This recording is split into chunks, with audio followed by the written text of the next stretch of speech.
Joaquín Villalobos lo inhabilitaron 10 años para yo no meterse en creo política, que por eso era parte de los este argumento es parte por lo cual no debemos derogar la ley de amnistía. Ver las cosas de un solo lado es un tremendo error. Una guerra tuvo ambos lados, dos bandos. Hubo crímenes de ambos lados, hubo masacres de ambos lados, hubo secuestros, asesinatos de empresarios, de civiles de ambos lados, de parte de la guerrilla hacia muchos empresarios, hacia muchos civiles. Yo creo que simplemente pensar con el hígado en el tema de los militares no es en pro de la reconciliación de este país. Tanto la guerrilla como el ejército cometieron atrocidades en la guerra.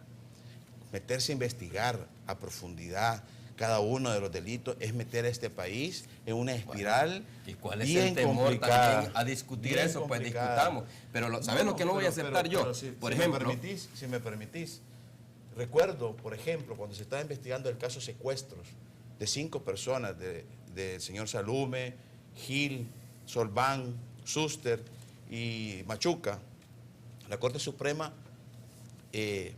impidió que se le interrogara a Villalobos sobre la participación de Chafik Handra en los secuestros. Se criticó muchísimo y fue realmente una decisión del presidente entonces de la Corte Suprema en el 98, de Guayo Tenorio, de sacar del interrogatorio que se le iba a hacer a Joaquín Villalobos en Inglaterra sobre la participación de Chafik Handra en estos secuestros y otros miembros del Partido Comunista. Se criticó muchísimo y al final de cuentas eso terminó dándole cierta estabilidad o manteniendo una estabilidad política, mal o bien. Duramente criticado el presidente entonces Eduardo Tenorio, pero ahí están las razones.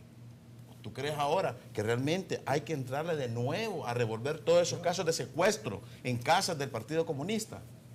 yo no sé si es el caso. Yo lo que estoy diciendo es que la ley de amnistía... Mira, decime, vamos, sé serio. Ese caso que vos has sacado de los secuestros, decime... Que por cierto, que los secuestros no están en la ley de amnistía. Era cuestión de por eso. Entonces, ¿por qué estás poniendo ese caso como ejemplo si no estaba en la ley de amnistía? Yo estoy diciendo lo de la ley de amnistía, que tiene que ver con los crímenes de guerra, los crímenes de lesa humanidad. Allí entremos a la discusión. Allí entremos a la discusión. Yo pensaba, digamos, que podíamos hablar de los efectos, no de la ley de amnistía, porque obviamente, digamos, tenés que ponerte al día de hoy. O sea, el día de hoy, yo pregunto, ¿quiénes son los dirigentes políticos de este país hoy día?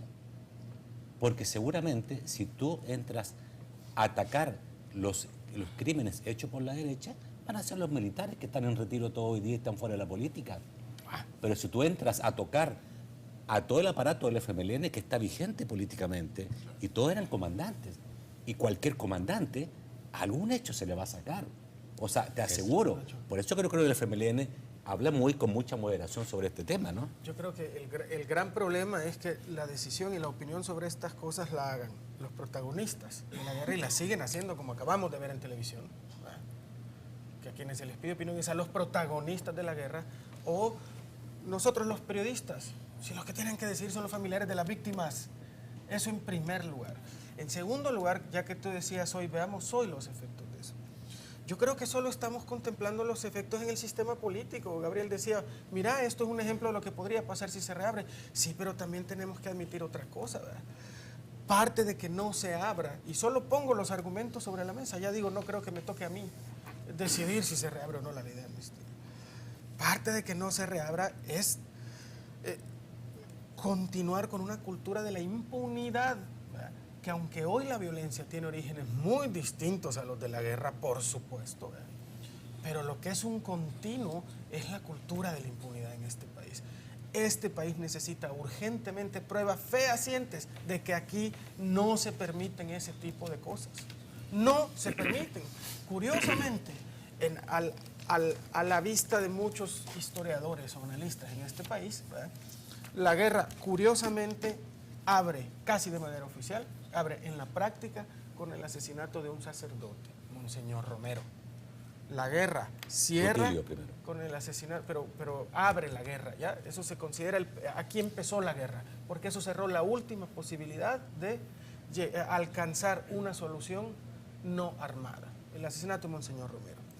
Y muchos consideran que el punto para el final de la guerra fue justamente el asesinato de otros sacerdotes católicos. Estos son casos importantes.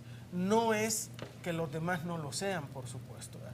las masacres. Y aquí no estamos hablando, o yo por Pero lo son menos todos no. importantes, ¿eh? Ahí Por yo eso, he recibido, por eso. mira, yo he tocado 2 veces este tema y he recibido muchísimos correos de gente Por que supuesto. me dicen, ¿y qué pasa con mi papá? ¿Qué pasa con mi hermano? Exactamente. Porque va a ser alguien más importante que otra persona. Exactamente. Eso es una cosa que y sentí también mucho. en la tienen gente. derecho a que les devuelvan la dignidad. Y primero Sí, que les digan sí. qué pasó con sus Sí. familiares.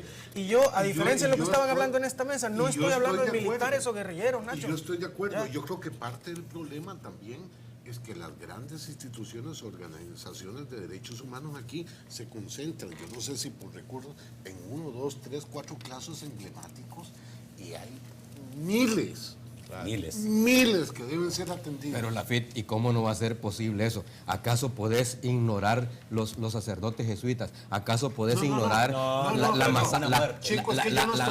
masacre del Mozote, el Zumpula? Es que eso es la cuestión. yo no Pues. estoy Eso diciendo es lo que que demuestra no, la que sí, barbarie. No, Bueno, yo no estoy diciendo que se ignore, pero que era corto. pero que hay, es demasiada la gente, y que deben ser mucho más abiertas Así las es. organizaciones investigadoras, ¿ya? Pero mucho más. Yo por eso propongo, fíjate, solo, ¿Quién antes de que decide te vayas al corte. quién se investiga y quién no se Bueno, investiga? mira. Yo por eso propongo, en vez de pensar si son militares o son guerrilleros o a quiénes se fregaría y a quién no, ¿por qué no por un momento nos detenemos y empezamos a pensar en las víctimas, pues? Claro. Sin duda. Nacho, una Mira, cosa más, sí. antes del corte. Yo creo que también hay que poner en contexto, si vamos a analizar una ley como la ley de amnistía, habría que ver todo el marco jurídico alrededor de lo que abrió luego de los acuerdos de paz todo este proceso. Si estas leyes son las que permitieron mucha de la reincorporación de excombatientes de la guerrilla a la vida civil. El FMLN nació de leyes hechas en este marco jurídico. Entonces, hay que analizar el contexto jurídico completo que le dio paso a este proceso. Yo solamente voy a recordar un correo que recibí en estos días, me pareció muy interesante, que decía, un señor decía, yo estoy de acuerdo con derogar la ley de amnistía, porque eso permitiría limpiar los partidos políticos en nuestro país. Se renovarían absolutamente los partidos políticos. Vamos al corte, ya volvemos. Parker, o que por